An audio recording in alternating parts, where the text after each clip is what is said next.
Assalamualaikum warahmatullahi wabarakatuh. Perkenalkan, saya Irma Yunita NIM 222211101101 sebagai mahasiswa PSPA Fakultas Farmasi Universitas Jember. Pada kesempatan kali ini, saya akan menjelaskan terkait dengan profil industri obat tradisional PT Jamu Jago.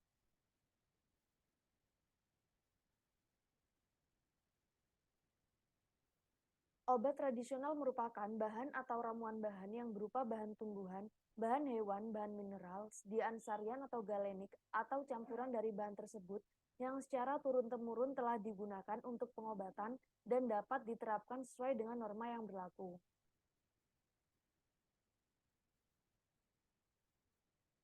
Selanjutnya yaitu obat tradisional secara industri dibagi menjadi dua, yaitu yang pertama, industri obat tradisional, yaitu IOT. Industri ini industri yang membuat semua bentuk sediaan tradisional. Selanjutnya ada industri ekstrak bahan alam atau IEBA, yaitu industri yang khusus membuat sediaan dalam bentuk ekstrak sebagai produk akhir. Syarat izin IOT. 1. Surat permohonan. 2. Persetujuan prinsip. 3. Daftar peralatan dan mesin-mesin yang digunakan. 4. Daftar jumlah tenaga kerja beserta tempat penugasannya. 5. Diagram atau alur proses produksi masing-masing bentuk sediaan obat tradisional dan ekstrak yang akan dibuat. 6.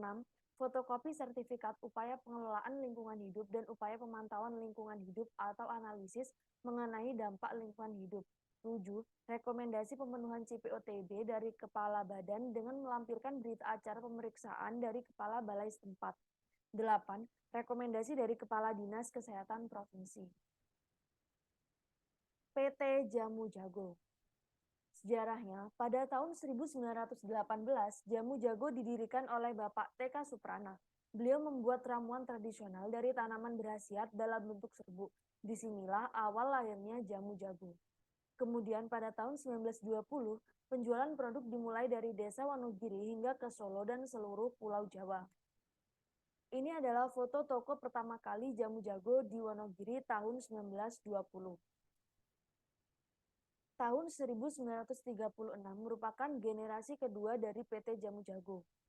Pada tahun 1936, Bapak TK Suprana mengundurkan diri dan menyerahkan kepemimpinan perusahaan pada keempat putranya, yaitu yang pertama, Bapak Anwar Suprana menjabat sebagai Direktur Umum. 2. Bapak Panji Suprana menjabat sebagai Direktur Keuangan.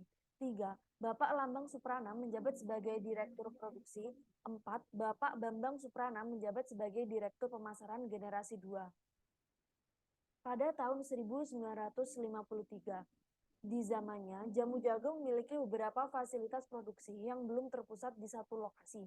Salah satunya adalah bangunan bertingkat yang dibangun pada tahun 1953 di Jalan Ki Mangun Sarkoro 106 Semarang.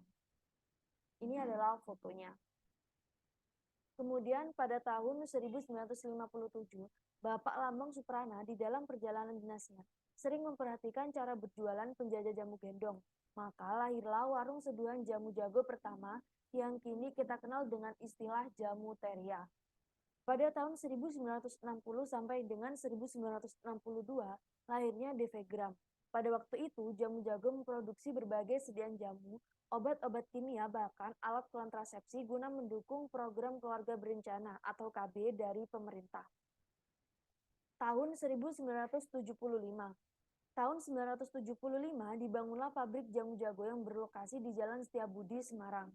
Di tempat ini segala kegiatan mulai dari penggilingan bahan baku jamu, pengayakan, pembungkusan jamu, dan pembuatan kapsul jamu. Kegiatan yang dilakukan sudah mengikuti standar cara pembuatan obat tradisional yang baik atau CPOTB.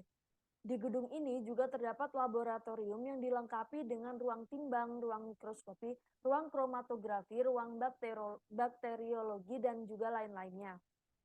Kemudian tahun 1978 lahirlah generasi ketiga. 1. Ada Bapak Sindu Anwar Suprana menjabat sebagai Direktur Keuangan Jamu Jago. 2. Ibu Monika Suprana menjabat sebagai Komisaris Produksi Jamu Jago. 3. Bapak Jaya Suprana sebagai Marketing Manajer Jamu Jago. 4. Bapak Nugraha Bambang Suprana sebagai Direktur Marketing Jamu Jago. 5. Bapak Suryo Hadi Winoto sebagai Ahli Hukum Jamu Jago. 6. Bapak Sena Karyadi sebagai Direktur Tata Usaha Jamu Jago. Asal-usul logo Jamu Jago.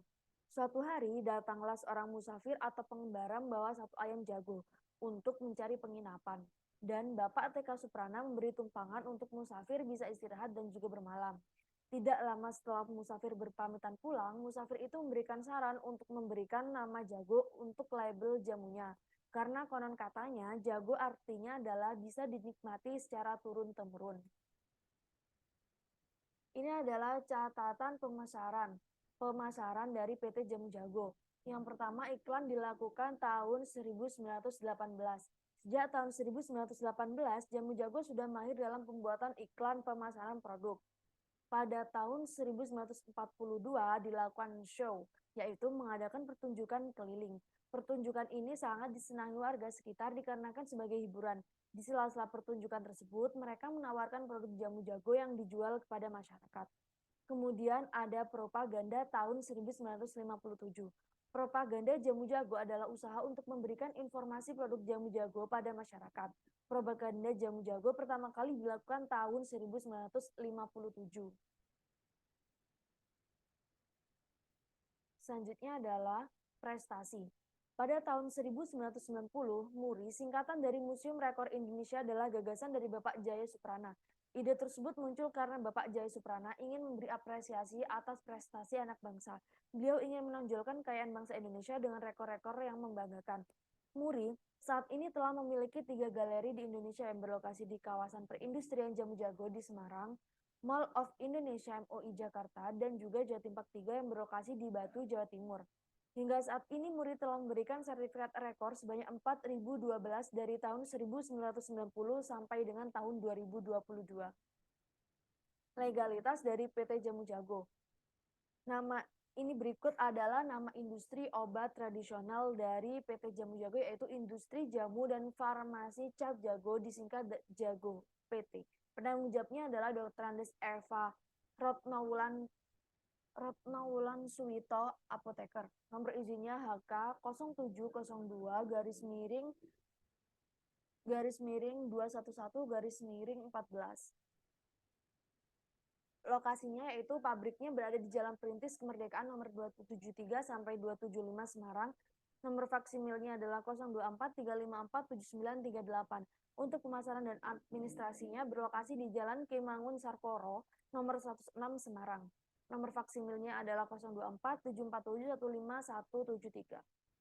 Visi dan misi dari PT Jamu Jago. Visinya adalah 1. Menjadi perusahaan jamu dan produk kesehatan yang paling diandalkan di Indonesia. 2. Menjadi tempat bekerja dan berkarya yang baik di mana selalu terinspirasi untuk menjadi yang terbaik bagi orang lain. Untuk misinya sendiri, 1. Terus memproduksi dan menciptakan jamu dan produk kesehatan dari bahan alam yang berkualitas tinggi untuk menunjang kehidupan yang lebih sehat dan juga lebih baik. 2. Melestarikan jamu sebagai warisan budaya Indonesia sehingga terus menjadi pilihan utama untuk menjaga kesehatan keluarga. 3. Mengutamakan pelanggan dengan selalu memberikan solusi dan layanan yang terbaik. Produk jamu jago. Yang pertama ada Buyung Upi. Produk herbal penambah nafsu makan anak. Jamu Buyung Upi adalah pelopor jamu anak yang sudah dipercaya sejak tahun 1990-an. Kini telah hadir dengan 13 varian rasa yang digemari oleh anak-anak.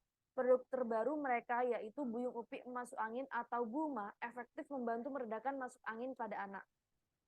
Selanjutnya ada produk snus, yaitu kandungan natural yang berbahan utama akar valerian dapat membantu untuk tidur dengan nyenyak dan bangun dengan tubuh yang lebih segar.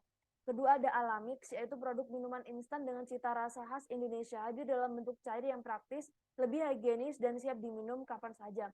Selanjutnya ada minyak telon, aman untuk bayi karena diformulasi dengan bahan alami yang berkualitas. Selanjutnya ada Basmingin Flu ditambah dengan madu, yaitu membantu menjaga daya tahan tubuh dan kesehatan keluarga. Cukup sekian penjelasan dari saya. Terima kasih. Wassalamualaikum warahmatullahi wabarakatuh.